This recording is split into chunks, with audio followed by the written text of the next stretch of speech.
नमस्कार, जय हिंद, जय भारत। नाम रमेश सिंह, ठगी पीड़ित जमाकर्ता परिवार तबजब संगठन, प्रदेश संयोजक उत्तर प्रदेश। दोस्तों, आज मैं फिर आप लोगों के बीच में एक नई जानकारी, एक नई सूचना के साथ, और मिशन एक ही है, उद्देश्य एक ही है, लक्ष्य एक ही है, टारगेट एक ही है, सब कुछ एक ही है। अनियमित जमा योजना पाबंदी कानून सन 2019। दोस्तों, मैंने बहुत से ऐसे स्टेट हैं जिनके जो स्टेट के अपने लोकल कानून होते हैं। जैसे एमपी में देखा जाए अधिनियम 2000 है, वहाँ का स्टेट का कानून है, जिसमें प्रावधान है अधिनियम 2000 में कि निवेशक का केवल मूलधन ही वापस किया जाएगा। अगर यूपी और उत्तराखंड की बात कर ली जाए, लोकल अपना उनका कानून है, और ये है, मैंने देखा है, चाहे अधिनियम 2013 हो चाहे अधिनियम 2016 हो, मैं इन दोनों कानूनों को अच्छे ढंग से अध्ययन कर रहा हूँ और अध्ययन भी किया है। जिसकी एक हमारे पास देखा जाए सरकारी गजट उत्तर प्रदेश सरकार द्वारा प्रकाशित, ये करीब 28 पन्नों का है जो मैंने इसका अध्ययन किया। और इसमें जो देखा है, इसमें कोई दोस्तों ऐसा प्रावधान नहीं है जो किसी भी इसमें ठगी करने वाले महाठगों के साथ तो कार्रवाई होगी, उनकी प्रॉपर्टी कुर्क होगी, फ्रीज होगी, सेल आउट होगी, लेकिन निवेशक को कब पैसा दिया जाएगा इसमें नहीं। उनको सज़ा होगी, जुर्माना होगा, सब होगा, लेकिन निवेशक को कब भुगतान किया जाए, कितने दिन में दिया जाएगा, ऐसा इस कानून में, चाहे वो अधिनियम 2016 हो, चाहे अधिनियम 2013 हो, या इसके पहले जो भी, चाहे सेंटर के कानून रहे हों और चाहे स्टेट के, किसी कानून में ऐसा कोई प्रावधान नहीं है। मैंने ये बहुत अच्छे ढंग से अध्ययन किया हो, इसीलिए दोस्तों कई चीज़ें हैं, केवल एक ही ऐसा कानून है, अनियमित जमा योजना पाबंदी कानून सन 2019 यानी वर्ड्स एक्ट, जिसमें 180 कार्य दिवस में जैसे आपकी FIR दर्ज होगी, आप जैसे भुगतान का दावा पेश करेंगे, ट्रायल चलेगा, और ट्रायल के बाद में 180 कार्य दिवस में आपका भुगतान हो जाएगा। हिंदुस्तान में मात्र यही एक ऐसा कानून है जो आपको पैसा दिला सकता है। और देखा जाए हिंदुस्तान में लगभग पूरे देश में इसकी अधिसूचना जारी हो गई है। कुछ जगह वर्ड्स एक्ट के अंतर्गत FIR दर्ज होने लगी, जैसे दिल्ली है, राजस्थान है, आपका MP है, कुछ ऐसे स्टेट हैं जहाँ पे FIR वगैरह दर्ज होने लगी। दिल्ली में देखा जाए तो वर्ड्स एक्ट में जो है दावा भी पेश होने लगा है भुगतान के लिए, जिसमें बाइक बोर्डो कंपनी का देखा जाए तो दावा भी पेश होने लगा। तो दोस्तों, यूपी और उत्तराखंड दो ऐसे स्टेट हैं जहाँ पे वहाँ का लोकल अपना कानून है अधिनियम 2016, जिसको मैंने अध्ययन किया। अध्ययन करने के बाद में सज़ा 10 साल की और जुर्माना, ये दोनों हो रहे हैं, लेकिन निवेशक को कब पैसा दिया जाएगा इसका कुछ उसमें जिक्र नहीं है। सरकार लगता है कानून अपने हिसाब से और अपने सुविधा अनुसार ही बनाती है। दोस्तों, देखा जाए आज पूरे हिंदुस्तान में करीब 20 करोड़ से ज़्यादा सारे कंपनी के जो पीड़ित जमा करता निवेशक है, 20 करोड़ से ज़्यादा है।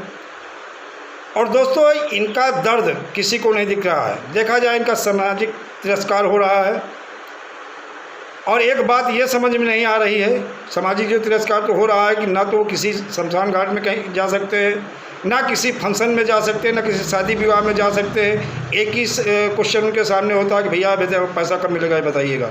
अब आप कहीं फंक्शन में जाते, वहाँ आपको 10 लोग 4 लोग घेर लेते हैं, आपको अपमानित करते हैं, सामाजिक देखा जाए प्रताड़ना आपका होता है, प्रताड़ना होती है।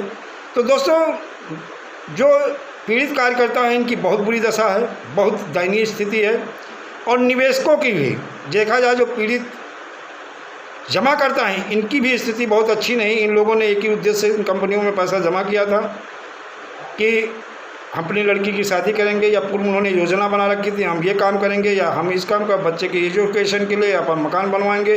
अपने भविष्य की जो सारी योजना बनाई थी, उन सारी योजनाओं पर पानी फेर दिया इन महाठगों ने और महाठग के गठबंधनों ने।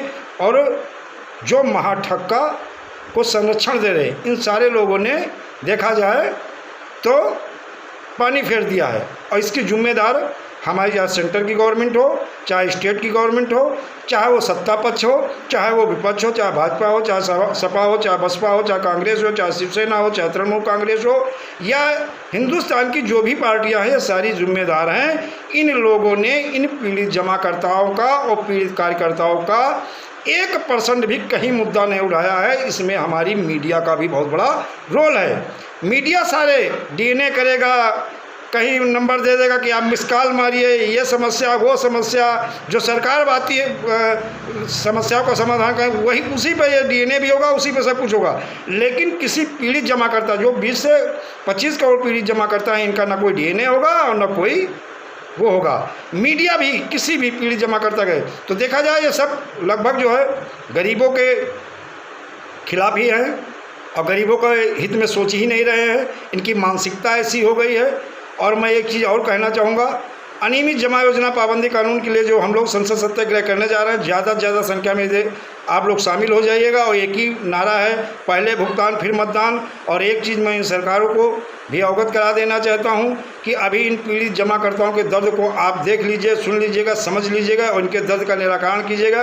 क्योंकि इन कंपनियों को लाइसेंस आपने दिया था और ये कोई और नहीं है, आपके अपने लोग हैं जो इन ऐसी चिटफंड कंपनियां बनाई। और इनको देखा जाए सरकार के ही अपने लोग हैं और इनके हर मंच को सरकार ने साझा किया है। सहारा में हिंदुस्तान की कोई ऐसी पार्टी बता दो जो ठीक ठाक है, जो सहारा के मंच को साझा ना किया हो, प्रमोट ना किया हो। आज अगर देखा जाए, चाहे वो क्रिकेटर हो, चाहे वो फिल्मी सितारे हो, चाहे हमारे नेता हो, चाहे अभिनेता हो, चाहे सांसद हो, चाहे विधायक हो, चाहे वो मंत्री हो, चाहे मुख्यमंत्री हो, चाहे प्रधानमंत्री हो, इन सारे लोगों ने इनके मंच को साझा किया है और इन लोगों ने प्रमोट किया। और इन्हीं लोगों को देख करके हमारे निवेशकों ने इन कंपनियों में पैसा जमा किया, इनके लाइसेंस को देखा और इन नेताओं को देखा।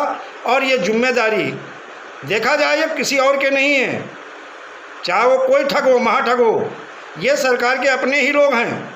और सरकार ने इस ढंग से योजना ही बनाई है कि पीड़ित जो है, किसान है, मजदूर है, इनको कैसे ठगा जाए। इन कंपनियों के माध्यम से ये आपके अपने लोग हैं, इसीलिए आप लोग इन लोगों के खिलाफ कोई कठोर कदम नहीं उठा रहे हैं। क्योंकि इनके माध्यम से सारी पार्टियों को फंडिंग मिलती है, चाहे वो सांसद का चुनाव लड़े, चाहे विधायकी का लड़े, फंडिंग मिलती है।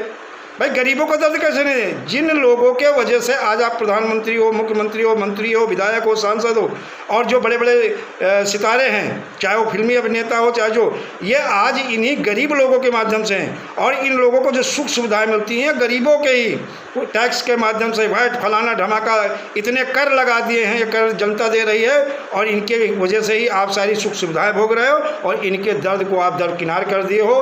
तो एक चीज़ आप याद रखिएगा, सन 2024 मैं समस्त पार्टियों को कह रहा हूँ, चाहे कांग्रेस हो, चाहे बसपा हो, चाहे भाजपा हो, चाहे सपा हो, चाहे तृणमूल कांग्रेस हो या कोई भी पार्टी हो, चाहे आम आदमी पार्टी हो, जो भी हो, अगर पीड़ित जमाकर्ताओं का पैसा वापस नहीं कराए और वापस नहीं दिलाया तो आप लोगों का हर तरह से बहिष्कार होगा, चुनाव का बहिष्कार होगा। गांव में आओगे, हो सकता है आपको कहीं कहीं पे पीड़ित जमाकर्ताओं का गुस्सा भी झेलना पड़े, आपको अपमानित भी होना पड़े, आपको भगाया भी जाए, खेदा भी जाए, लेकिन सब कुछ जो होगा वो संविधान के दायरे और कानून के दायरे में होगा। आप लोगों ने जिस तरह परेशान किया है पीड़ित जमाकर्ताओं को, कार्यकर्ताओं का जिस तरह से शोषण किया है, आप लोग अपनी जिम्मेदारी को जिस तरह से निभा नहीं पा रहे हो, जिम्मेदारी को समझ नहीं पा रहे हो। आप अगर जिम्मेदारी अपनी नहीं निभा पाते हो तो आपको ये पद छोड़ देना चाहिए। नहीं, जनता ने ये पद दिया और जनता ही सबसे बड़ी अदालत है जो आपका फैसला करेगी और आपका ये पद छीन लेगी। जब जब हमारे देश की, चाहे वो सर्वोच्च न्यायालय रही हो, सुप्रीम कोर्ट, जब उन पर भी दिक्कत आई तो उन्हें भी जनता की अदालत में आना पड़ा, अपने दर्द को बताना पड़ा। तो जनता की अदालत सबसे बड़ी अदालत है और इसकी अदालत में सारे फैसले होंगे। और जब फैसले होंगे तो आप सबकी समझ में आ जाएगा, आप सत्ता विहीन हो जाओगे। जो मलाई खा रहे हो, जो ऐश कर रहे हो, आराम कर रहे हो, ये सारा आपका भूल जाएगा और आप भी रोड पे आ जाओगे। इसीलिए मैं फिर आपको एक बार अवगत करा देना चाहता हूँ, अनियमित जमा योजना पाबंदी कानून सन 2019 जो लागू हुआ है, इसे अति शीघ्र इसकी अनुपालना की जाए, ज़्यादा सबसे FIR दर्ज की जाए और अति शीघ्र इसका ट्रायल पूरा करके 180 कार्य में लोगों का भुगतान किया जाए। यही जनहित में है, यही जनता के हित में है, यही समाज हित में है और यही राष्ट्र हित में है और यही सत्ता पक्ष विपक्ष इन सारी राजनीतिक पार्टियों के हित में है। केवल ये किसके हित में नहीं, महाठग बेईमान मक्कारों के हित में नहीं है।